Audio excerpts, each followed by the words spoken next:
Welcome to American History. Today we're going to take a look at the first English settlement in the US.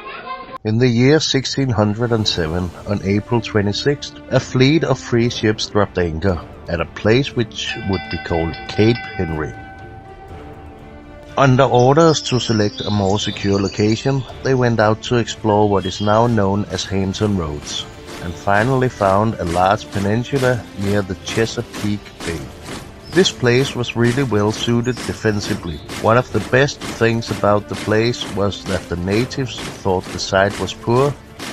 A council was formed which included Captain Christopher Newport, who was captain of all 3 ships. John Smith, who was a... No, not that John Smith. Could we please get a picture of the real John Smith? Thank you. John Smith was a former mercenary. On May 14, the settlement was founded and consisted of a wooden fort built in a triangle. In the summer that year, Christopher Newport went back to England to report to the king and pick up supplies and more colonists. While Newport was in England, the remaining settlers suffered from hunger and illness.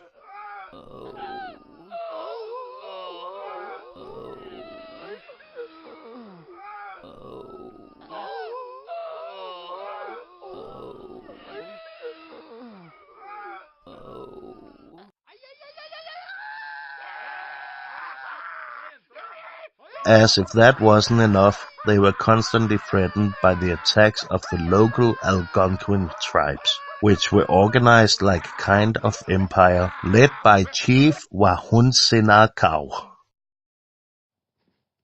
John Smith went looking for food along the Chickahominy River, but was captured by the natives. Smith feared for his life, but was eventually released without harm, which he later attributed to the chief's daughter. The name of the girl was Pocahontas. You think I'm an ignorant savage, and you've been so many places. Stop. This is not Disney. But still, The real Pocahontas.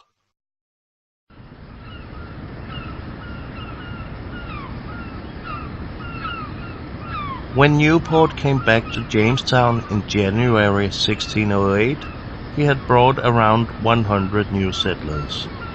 But the trouble wasn't over for the new settlement. Through carelessness, the village was set on fire. The James River had frozen over and forced the settlers to live in the burned ruins. 3 months later, Newport went back to England again. During this time, John Smith also made an agreement with Chief Wahunsinakaw, and the settlers established a much-needed trade with the tribe.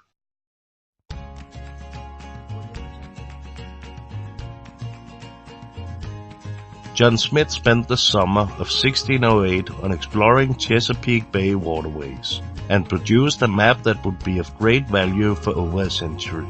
While Smith was gone, he left his friend Matthew Scrivener as governor in his place.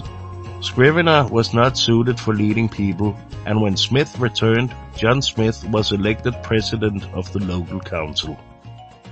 When Newport arrived back at Jamestown, he had brought craftsmen from Germany, Poland, and Slovakia, but none of them had the ability in helping to make the colony self-sufficient. This made John Smith write a very angry letter to the colonists. John Smith was eventually forced to go back to England because of a bad injury after an explosion.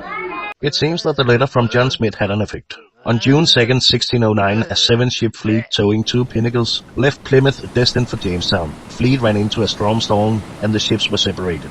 Some of the ships made it to Jamestown, but the leaders and most of the supplies had been aboard the Sea Venture, who fought the storm for 3 days and was eventually, on purpose, driven onto the reefs of Bermuda. This allowed all aboard to be landed safely. The survivors were stranded in Bermuda for 9 months, and during that time they built 2 new ships so they could carry the settlers and the food back to Jamestown. While all this happened, the situation in Jamestown had gone from bad to worse. During this starving time in 1609 to 1610, only 60 of the original 214 settlers survived, and there is scientific evidence that they turned to cannibalism in order to do so. So, what's for dinner today? Beef doner. On May 23, 1610, the ships from Bermuda arrived at Jamestown.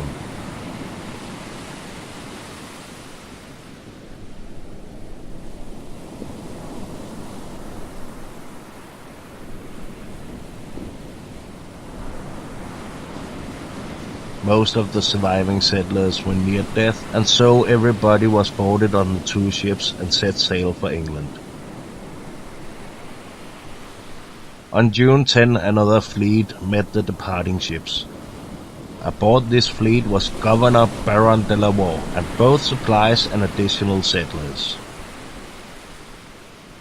All the settlers returned to the colony.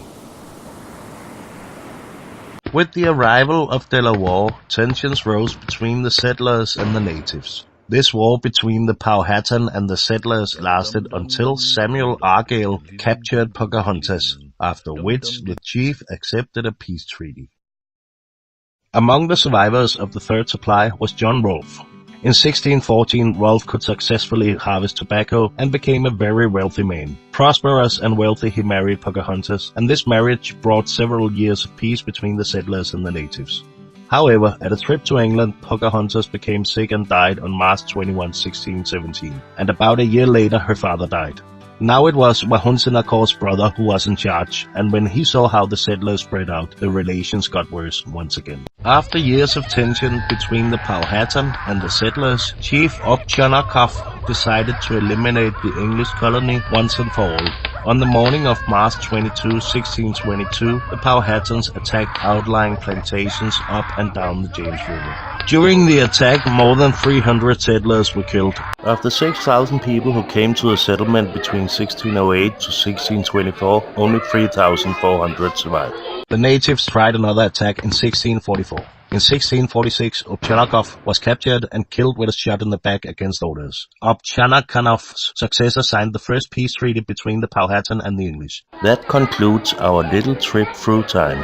If you have any questions, we take them after the credits. I thank you for the peace and order.